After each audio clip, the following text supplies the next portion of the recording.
Hi everyone, shitty upload schedule here. First of all, I hate saying this kind of thing in a video that's not about it. I usually reserve saying this for update videos, but I do realize it's been a very long time since I uploaded after I said I would, and I am very sorry about that. This video is basically for no one but me, just because I want something to edit. So probably pushing about 6 years, maybe even 7 years ago now, I moved out of my parents' house for the first time. When I did that, I moved into a location that didn't really have space for all my things, most of my childhood things. So I got a lot of it put into storage boxes and then put into a storage unit until I got this place, which is my first own place.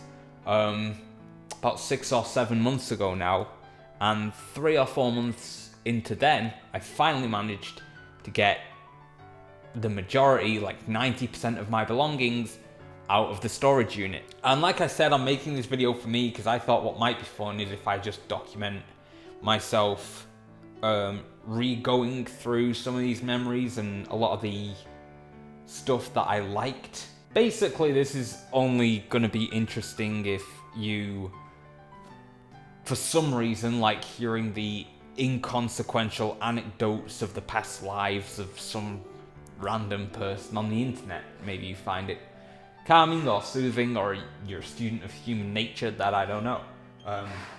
But anyway, let's just get into the boxes and let's have a look at some of the fun things. I already see quite a few things in here.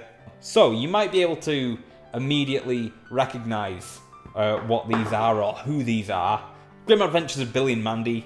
Cartoon Network was having a really good time, and I remember pretty much all day running through the ad breaks, there was this sort of running competition theme, or this competition cycle called, I think, Skatoony. Yeah, Skatoony was really cool, and it was happening within the Cartoon Network magazine as well, which I got a couple of issues of. And I think what it was it was a Skatoony entry, one of their running competitions in the Cartoon Network magazine was a drawing competition. And I think this is how I got these. And they sent me this box. It was about this size, and there was only these 5 characters in them. But they're really, really good. You got Billy and Mandy. You got, I never remember the name of the friend, but you got their friend that's going on right there. I'll get better shots of these later on. This guy, again, I don't remember his name because I haven't watched the show in so long, but he was like one of the main villains in Billy and Mandy. And then the absolute best one, because he has a detachable scythe, even though I would never take the scythe out, is Grim. And the reason I kept these, and the reason I bring this up, is because my friend, before I entered, he was watching, and he had cable before me, and he entered a bunch of these competitions because he would watch Skatoony all day. But he entered dozens and dozens, but he won one of them, and they sent him a Powerpuff Girls sort of armband bracelet. It could have even been a watch, but I remember it was like something like that. It went around his wrist because he wore it. And a set of stickers as well, Powerpuff Girls stickers. And he was so proud of that, and he kept showing it off to me, and he's like, yeah, I won this, I was really smart on my knowledge of cartoons, and I won this on that Skatoony thing, and, you know, he was kind of rubbing it in my face, but then I won these, and he was like, immediately, as soon as he saw these, he's like, you got those figurines, I got this crummy Powerpuff Girls wristband. So it sounds petty, but I kind of liked that I got to rub these in his face, so that was very nice. I do like the show. I've not watched it in a long time, but one of the things I always did love about it was the character design. So another really good reason to keep hold of these models. Growing up, I used to get a lot of magazines about almost anything. A lot of them were subscription based, and a lot of them came with like things to collect. And I thought I think my dad and I didn't spend much time together, but one of the things he did was see that I liked collecting things from magazines, and I think he got me this subscription for a Star Wars magazine where you got all the vehicles from Star Wars. Now I only have 3 of them, I only got 3 issues for them, I didn't care to get the rest because I'm not the biggest Star Wars fan. But I got 3 of those in there, they're okay. Let's see what else we got in here. This is another thing, I mean, like old Game Boy. Actually, the Game Boy Advance, I'm sorry for like banging and stuff, the Game Boy Advance, there's a bit of a story behind this as well, because look at that, I had to tape the back on because it wouldn't stay on. Pokemon Red in there for it. I got my Game Boy Advance as the Nintendo DS came out, because I was, you know, my family wasn't very well to do growing up, and my dad was always doing his best to get us stuff. Being that my parents always had to get me stuff on the cheap, they always had to wait for it to drop in price, and when it dropped in price, it was because a newer version of the thing had come out. So as the DS came out, Game Boys dropped in price. Anyway, I was just really, really grateful to get one of these, and I really didn't care that the DS had just come out. I was just so happy to actually end up having my own Game Boy. Of all the handheld consoles I've played, I still think this is the absolute best. This has the most underrated and legitimately best Sonic game on it. It's called Sonic Advance 3, and if you haven't seen it, you should check it out. It's supremely underrated. Check it out. This already brings back memories, and I doubt I'm the only person who has one of these things. This is embarrassing. Legends of Rock, eh? What this is a collection of all the CDs with which I ripped songs on, either from the radio, and seeing it was the turn of the internet, some of them, a lot of them, off LimeWire. Gav's Rock Disc 2. Nobody calls me that anymore. And a lot of these are unlabeled, so I don't know what's on them. I put drawings all over these, and warnings. Scratches, water dots. Nah, that's how it's time in the sun, mate. But get lost, it says on there. Get lost. I'm sure some of them will play. Unfortunately, the disk drive on my laptop is broken. Hang on. We've got something here. I know, I can see what this is, and it's unbelievable to be... Floppy disks. Where the hell did I have floppy disks? And I know these are old because I can always judge something on my age from what style of drawing is on it, because my drawing style changed over time. I think I stopped that when I was about 10, which would have been 2002. So these are at latest 2002, probably pre-2002. And then I started improving my style a little more. I don't think I would have put anything on these. I doubt there's information on these discs. And obviously I can't see if that's true because computers don't have floppy drives anymore. It's actually, it's interesting to think that there might be a time where we won't get to play CDs on computers anymore because they'll become as obsolete as floppy disks did with digital adventing. So this is a Fable 3 pack of cards. This came with the collector's edition of Fable 3.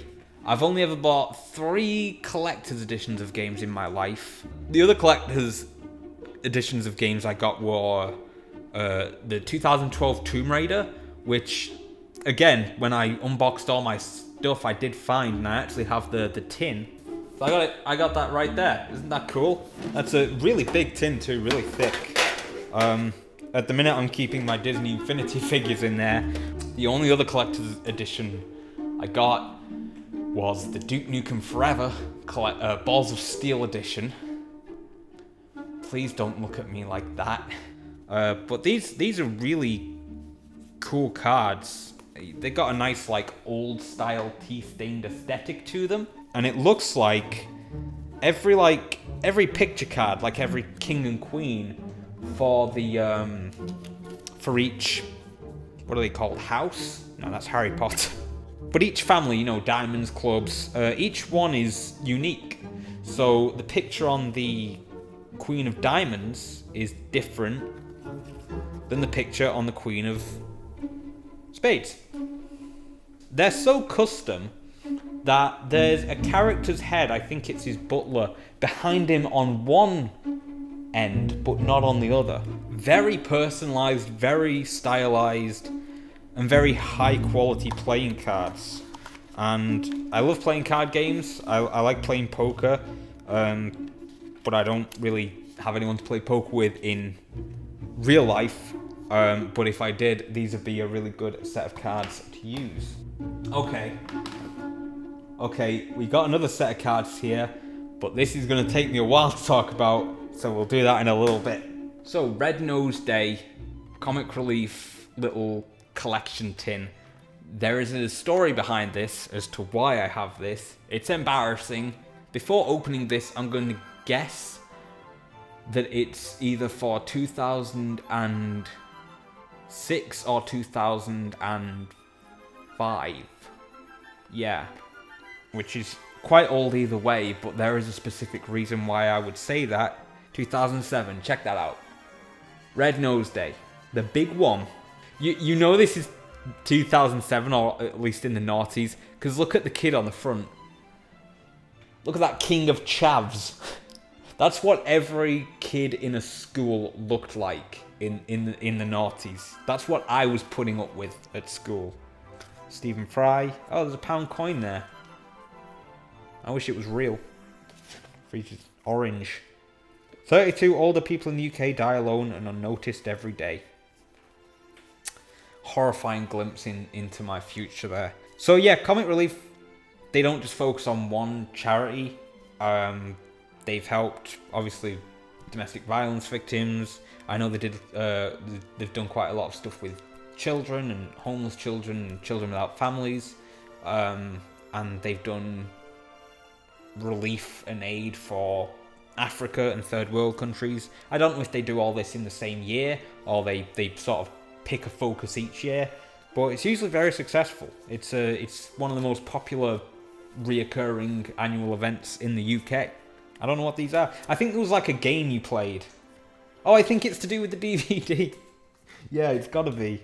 And the DVD is just filled with little skits and tips of how you can get involved with Comic Relief, featuring multiple celebrities. I remember very specifically why I bought this. It's story time, as this box basically is. A little glimpse into me, I guess. I bought this. This is 2007 for a reason. In 2005, Doctor Who restarted. The revival of Doctor Who started with Christopher Eccleston and Billy Piper. In 2006, Christopher Eccleston left because he only did one season, and David Tennant came back in. David Tennant came in to replace him, and I genuinely enjoyed it as a show back then and kept with it for quite some time. But there was another reason I was watching this show. Billy Piper was my massive celebrity crush. We all had one when we were teenagers, a big celebrity crush, I think, so I'm not too embarrassed to admit, but she was mine. The very reason I got this DVD was because I heard she was on it, so I sent off for it in the mail, I think, and it came. I was like, oh yeah, I get to see more of Billy Piper, she's so gorgeous. And it turns out I remember this very specifically, she's only in it for about 10 seconds, and she doesn't say anything. And I was, as a 13-year-old boy with a crush, I was quite disappointed. You know, you just always kind of want to look at your crush. But that's okay. The rest of the DVD, I remember being pretty good, and there's a lot of other good, cool celebrities in there. And I remember getting really involved this year as well. I think I did some school events because they said it was the big one.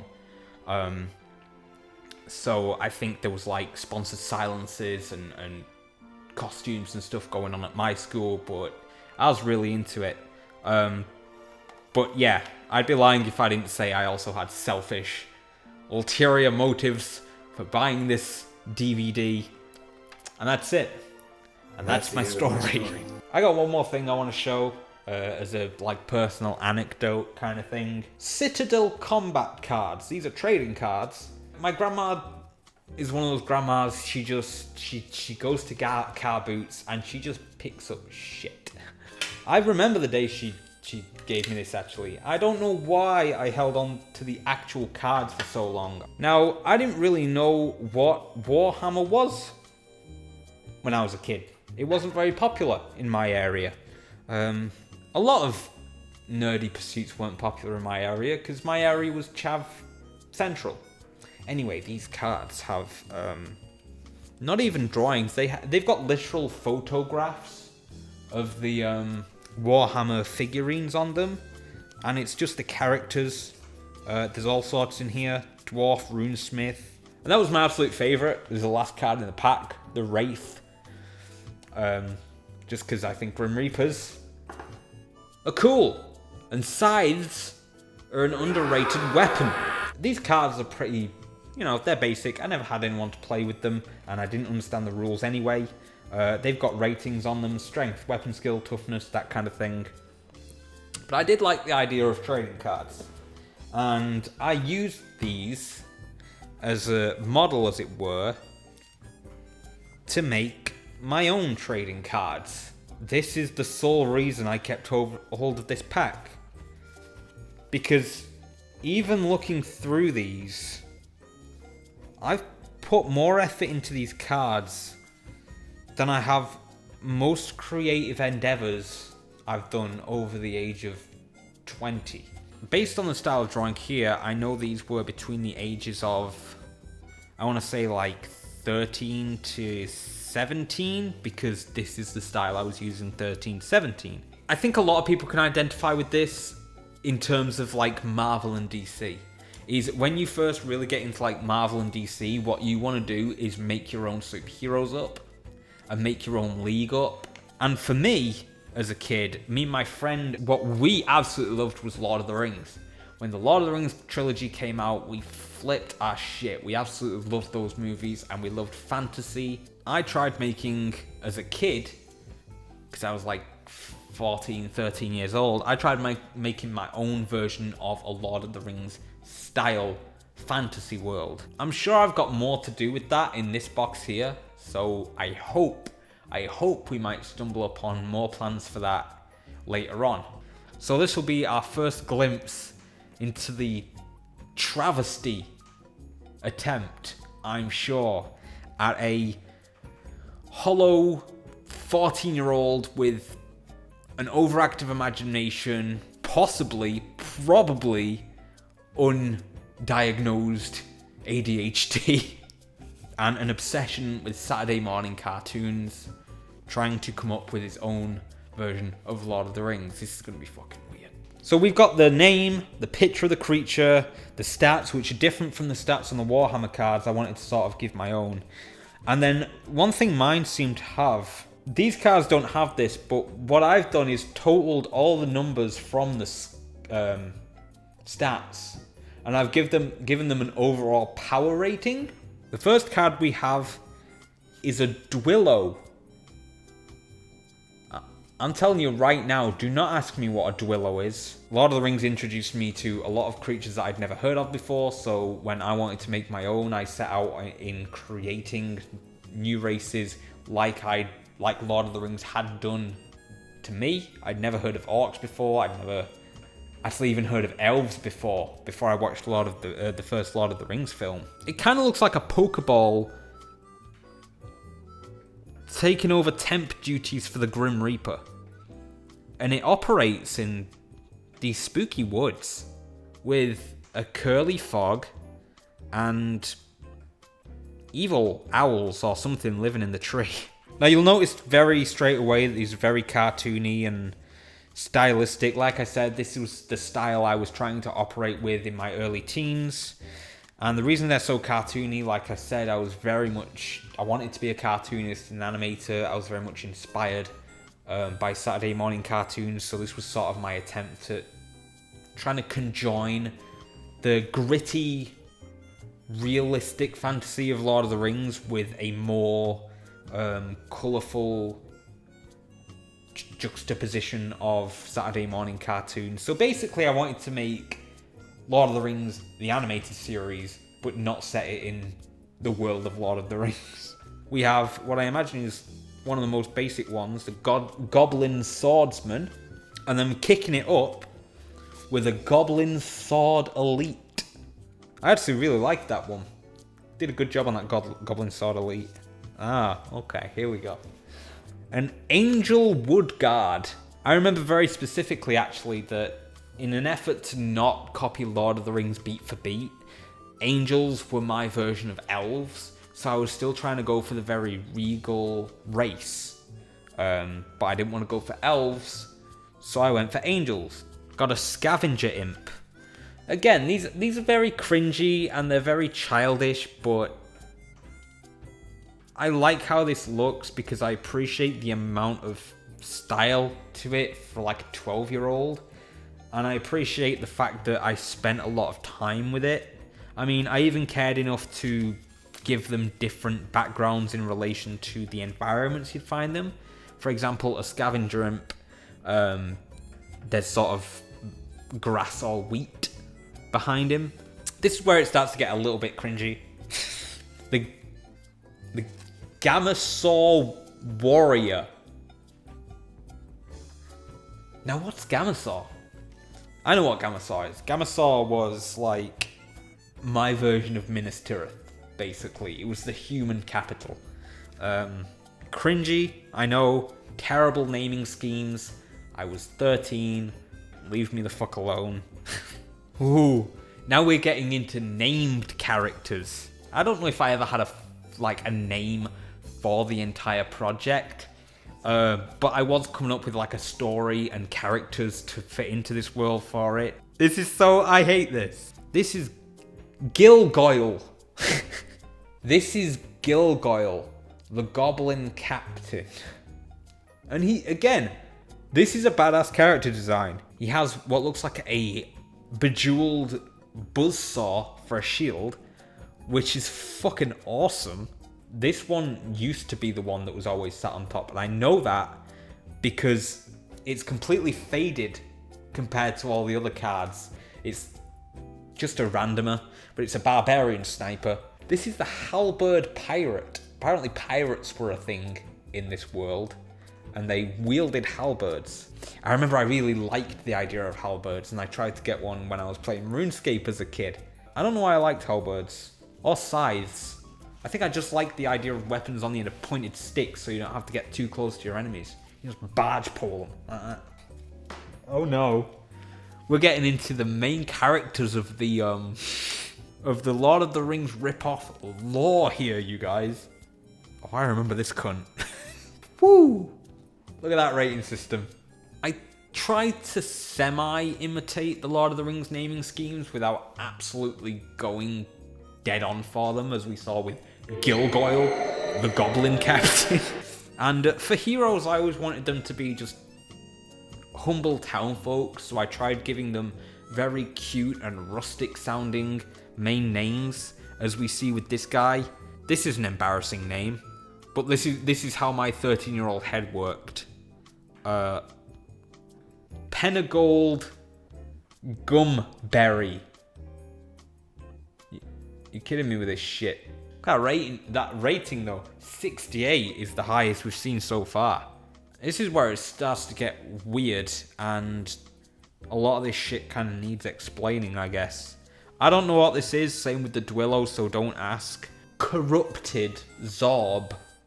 A Zorb. A Zorb. Now, I don't know what a Zorb is, let alone a corrupted one. I don't know. It's midnight. I just don't know.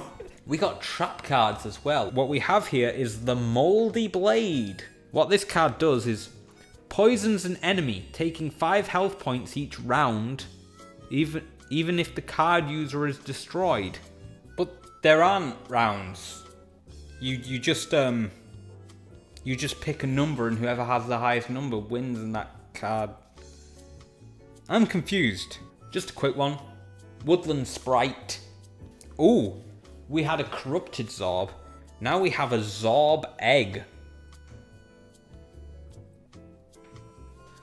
A Mayakun Dorgoon. I don't know why I wouldn't just call it a fire dragon. Mayakun Dorgoon. I think I just came up with random fucking names to make things sound fantasy instead of just using words like dragon. Look, we got another perpetrator right here. A two-headed Longarax. I guess these are two different species of dragon. A Dorgoon and a Longarax. I think I remember very specifically that this two-headed Longarax was inspired by, you know, those long-necked dragons that the ring wraiths ride around on in Lord of the Rings. Very specifically inspired by those. Cool, but what the fuck is a Longarax? More goblin units. We got a Goblin Triarii. Looks like it was inspired by Urukai, and it has a sword which has a thigh gap. More trap cards. Mage training. Either double your magic points or send an enemy to sleep. Now, I get double your magic points, but what's the point in sending an enemy to sleep? You either destroy them or you don't. Animal heroes. Increase any attack points by 5. That makes sense. Increase speed and miss the next offensive attack. Oh shit. Oh man, it's pretty much the exact same card. But the horse that's on this Animal Heroes is right here. It's a horse. No. Ooh, it's a named horse. It's Saber, the Stallion of Speed. Fuck me. Slingcats. They're just cats. They're just wavy cats. This is a very strange card game, and I don't get it. But I also kind of miss being the kind of person that makes this kind of shit and doesn't worry too much about what people thinks about making this kind of shit. This was the main character of the story I was writing around this world. Oh, this is worse though. So this is the same kind of thing as the naming scheme. I was trying to go for the cute, humble sounding hero. You know, kind of like Baggins. Carmenia.